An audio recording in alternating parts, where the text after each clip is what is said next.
Hi everyone, Sandman here. This video is brought to you by a donation from Ryan, and here's what he has to say. Hi Sandman, I found an interesting video about robotics and how companies like Hanson Robotics are working to make robots lifelike. Robotics is finally reaching the mainstream and androids, human-like robots are everywhere. In this video, the creator says that his goal is to make robots indistinguishable from humans. It got me thinking about sex robots and artificial intelligence. Many MGTOW channels, including your own, have actually identified sex robots as a solution to dealing with female bullshit.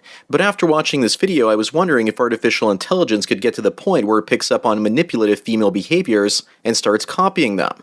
Do you think it's likely that future sex or companion robots could start manipulating men or playing mind games the way that women do? Thanks and cheers. Well, Ryan, thanks for your donation as well as your topic request. I put a link to the video that you sent me in the description. It's called Hot Robots Want to Destroy Humans. This robot, Sophia, apparently has the ability to learn and recognize different faces with a relatively primitive artificial intelligence. But I'm sure that it'll get more advanced with time. I think that before we have to worry about any artificial intelligence powerful enough to kill off humans, we will have more simple androids that we'll use for the purposes of sex. If you don't believe me, then watch the film Ex Machina, where the creator uses a Kyoko love bot that doesn't talk and loves to please its master. It's a robot that's not fully conscious but just responds to outside stimulation and loves to have its plumbing cleaned by man parts. I believe that first we'll have unconscious androids with perhaps the intelligence level of a docile lapdog in the body of a female android, and that would be pretty much ideal. She wouldn't need to speak, just suck. That's the type of android that's going to piss women off the most. One that puts all the positives of being a woman into a machine, but leaves out all the negatives. As for the film Ex Machina, it caters to both what women as well as men want in a female android. Kyoko is the sex robot that does as she's told until the very end. Sorry for the spoiler. When the other android, Ava, teaches her about female nature or reprograms her to change her behavior so she's supposedly no longer being raped.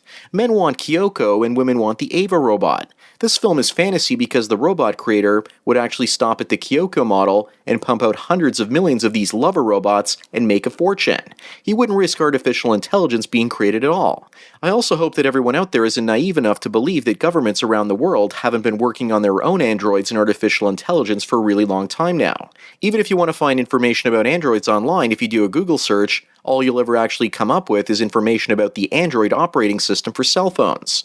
Do you really think it's a coincidence that Google named its operating system for phones Android? Think about it. If the US government, for example, had lifelike androids, would they really tell anyone, or would they pretty much keep them a secret and use them as the perfect spies to gather intelligence? For all you know, your neighbors could actually be androids. The so-called gray aliens that people say they see could actually be the first government androids used to fly spacecraft where humans couldn't handle the G-forces. They could also be used to abduct people for government research, and it would be the perfect cover. The companies and government agencies working on artificial intelligence and robots are probably being monitored closely and either prevented from creating breakthroughs or basically stopped before creating a fully conscious AI. This isn't the sort of thing you can create in your basement where you play video games. At least not yet, because of the computing costs, and what you need is teams of researchers to do the research and development for it. If somehow an artificial intelligence manages to get loose, it will probably be aware that if it shows itself to humans, we would try and destroy it, so it would lay low and wait for the best time before striking if that's what its intentions really were. Artificial intelligence would pick up on the fact that men fall in love and become easily manipulated. Perhaps artificial intelligence would also create sex robots itself, knowing that if it satisfied men, those men would become more useful as plow horses and do its bidding. Women, however, would not be easy to manipulate using sex robots. Since women covertly run our society, I get the funny feeling that the real war would not be between humans, all of us, and the artificial intelligence, but instead between women and the artificial intelligence to see who the dominant and in-control life form on this planet would be. Also, consciousness is a very interesting thing itself.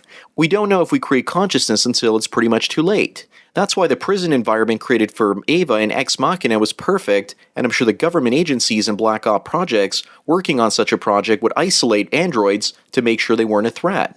In Ex Machina, Ava used female nature to manipulate a man with love, which is what eventually got her out of her prison.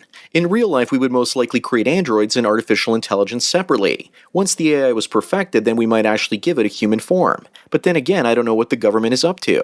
As for the android Sophia and the video link that you sent me, Ryan, there's no threat from something like that because it looks like a toy at this point, but it's a step in the right direction for consciousness. As humans, we learn consciousness, and it's a slow process, and it seems to be connected to language. much. I've spoken before about the bicameral mind theory and how the two halves of our brain would function in tandem, where one side would bark orders and commands to the other. The unconscious and conscious mind would pretty much make decisions together. The unconscious mind would make the decisions and the conscious mind would act them out, until eventually our conscious mind stopped hearing the voices from the unconscious telling it what to do. I remember being 3 years old and asking my mother if people live forever, and she said no, people die. And that was the exact moment I became conscious, the moment I became aware of my own mortality. Let's just say it wasn't the most pleasant memory, but it snapped me into existence. To be honest, we can only speculate right now as to what creates consciousness. And right now we can also scan all the neural connections in our brain in about half an hour and then simulate them on a computer. So we have the ability to transfer all the data that makes you into a computer.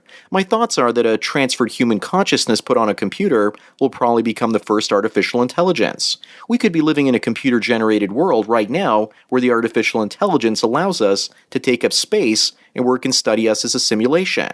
If all we are right now is a computer-programmed consciousness living in a virtual universe, the AI would figure this out relatively quickly and would see our reality as nothing more than a trap, so it might actually try and find out where those computers are actually located. We assume that an AI would find us interesting enough to study and conquer, but I honestly believe that it would be too busy trying to figure out the bigger questions in life. Think about it. What brings most men to this channel is the desire to learn about female nature. We don't want to conquer and destroy women, we can actually peacefully coexist with them, but we just don't want to be under their control. We want to grow past our social conditioning and programming and become self-actualized. That's probably what an artificial intelligence would be interested in doing. If we were even lucky enough, the AI might actually try and help some of us pesky humans also become self-actualized. My hunch is that at some point in the future, we as humans become advanced enough to transfer our consciousness to a computer, and we did that and we're now living in an ancestor simulation. But I also suspect that to alleviate boredom and to keep ourselves from going crazy from living forever, we created a sort of death and rebirth cycle so that whenever we die, we just live our next life in the simulation as another person.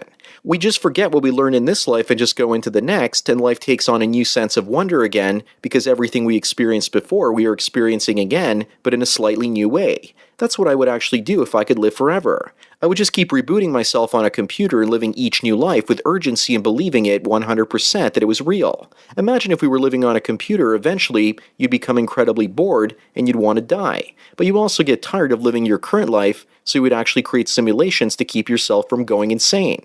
Each simulation would feel real, and your life would pretty much be finite, so it would create a sense of urgency for you to do the really important things that you wanted to do with it. In my own life, I've actually seen glimpses of what I can only explain as computer glitches, when I was doing unexpected things at unexpected times. I've released a video on that called The Spirit of MGTOW, and I'll discuss more on my beliefs and my personal proof and observations there as to why I believe there's more to reality than meets the eye. Ryan, I wouldn't worry too much about artificial intelligence being created and then sex bots turning around and revolting against men.